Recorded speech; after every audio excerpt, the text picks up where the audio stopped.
اللهم صل على محمد وعلى آل محمد كما صليت على إبراهيم وعلى آل إبراهيم إنك حميد مجيد. نحمده ونصلي على رسوله الكريم. أما بعد، عن أبي موسى الأشعري رضي الله تعالى عنه قال: أتيت النبي صلى الله عليه وسلم في راهطي من الأشعريين نستحمده فقال: والله لا أحملكم وما عندي ما أحملكم عليه.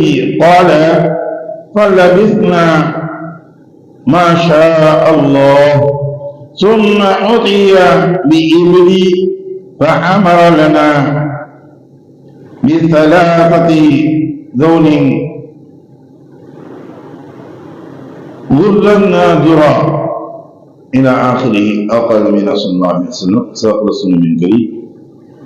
அருமைக்குரிய சகோதரர்களை பெரியவர்கள், இங்கு நாம் பார்க்கக்கூடிய பாடம் ஒரு சத்தியத்தை மற்றொரு சிறந்ததின் மூலம் முறிப்பது, அதை பற்றி தான் பேசக்கூடிய பாடமாக இருக்கின்றது.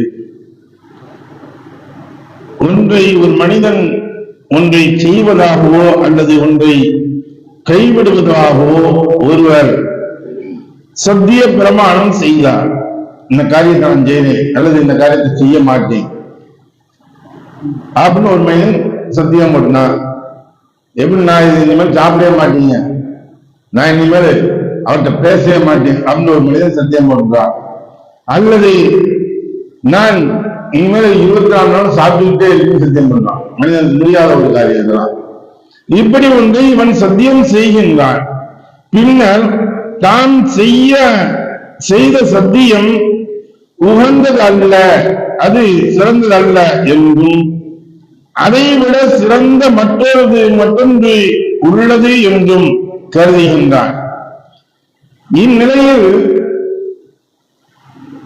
அவன் முன்பு செய்த சத்தியத்தை கைவிட்டு விடுவதும் சிறந்ததை மேற்கொள்வதுமே விரும்பத்தக்க செயலாகும். எது சிறந்ததோ அதைத்தான் செய்யணும். நான் இல்லைங்க, நான் முன்னாடி சத்தியம் பண்ணிட்டீங்க, அதனால நான் அதெல்லாம் ஒண்ணும் செய்ய முடியாதுங்க அப்படிங்கிறது இல்லை. அப்ப அவர் அந்த சத்தியத்தை முறித்து விட்டு மற்றொன்றை அவர் பின்தொடர வேண்டும். பழைய சத்தியத்தை முறித்த காரணத்தினால் அதற்காக அவர் பரிகாரத்தை செய்ய வேண்டும். அவ்வாறு சத்தியம் செய்தவர் அதை முறிப்பதற்கு முன்பே பரிகாரத்தை நிறைவேற்றி விடலாமா என்பது தொடர்பாக பார்க்கும்போது தான் அதுல கொஞ்சம் கருத்து வேறுபாடுகள்லாம் இருக்கு.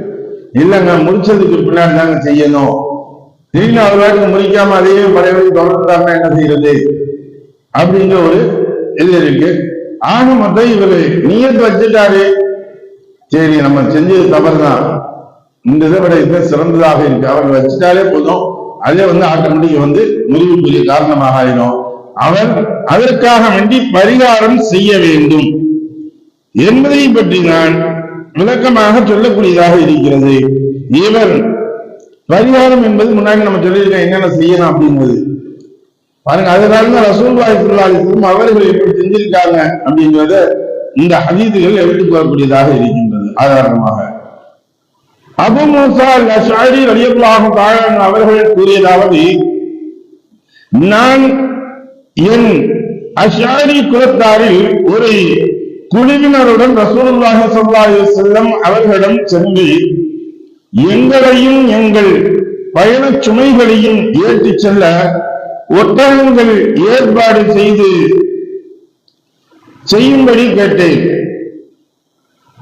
அப்பொழுது ரசூலுல்லாஹி ஸல்லல்லாஹு அலைஹி வஸல்லம் அவர்கள், அல்லாஹ்வின் மீது ஆணையாக, வல்லாஹி அல்லாஹ்வின் சத்தியமாக, நான் உங்களை ஒட்டகத்தில் ஏற்றி அனுப்ப முடியாது, ஏனெனில் உங்களை ஏற்றி அனுப்ப தேவையான வாகனம், அதாவது ஒட்டகம் என்னிடம் தற்போது கைவசம் இல்லை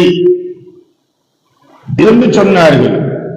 பின்னர் அல்லாஹ் நாடிய நேரம் வரை நாங்கள் அங்கேயே இருந்தோம். பின்பு நபி அவர்கள் அவர்களிடம் ஒட்டகங்கள் கொண்டு வரப்பட்டன.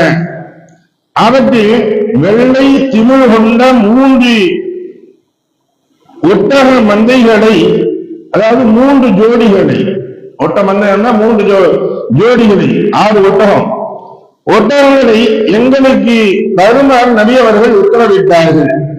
நாங்கள் அங்கிருந்து விடைபெற்று சென்று கொண்டிருந்த பொழுது நாங்கள் எங்களுக்குள் அல்லது எங்களில் வேறு சிலரிடம் அல்லாஹ்வின் மீது ஆணையாக அல்லாஹ் நமக்கு வளம் பரக்கத்து வழங்க மாட்டான், நாம் ரசூலுல்லாஹி ஸல்லல்லாஹு அலைஹி வஸல்லம் அவரிடம் சென்று நம்மை ஏற்றி அனுப்ப ஒட்டகங்கள் ஏற்பாடு செய்யுமாறு கேட்கப்பட்டோம்.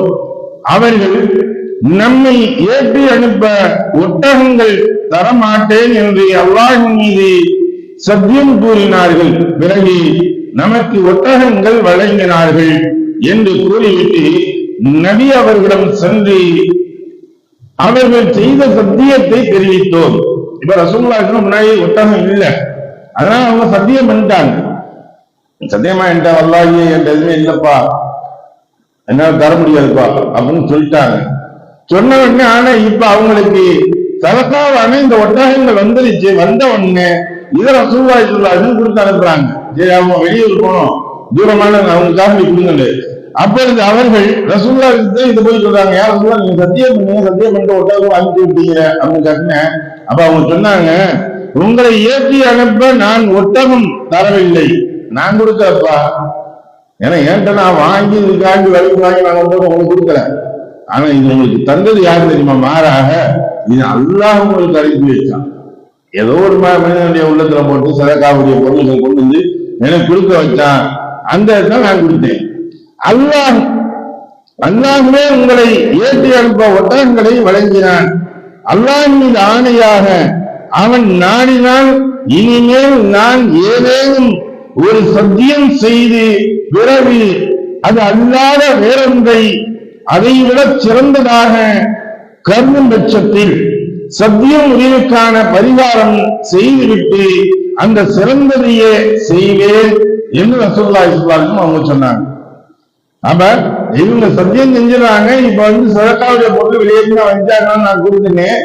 ஆனா நான் இப்படி ஒரு சத்தியம் செஞ்சிருந்து இன்ஷாஅல்லாஹ் இனிமேல் நான் இதோட சத்தியம் செஞ்சு அதை விட சிறந்த ஒன்றை நான் நாடினால் அல்ல சிறந்த ஒன்று எனக்கு கிடைச்சிச்சு அப்படின்னா அப்ப நான் இந்த சத்தியத்தை முடிச்சிருவேன்.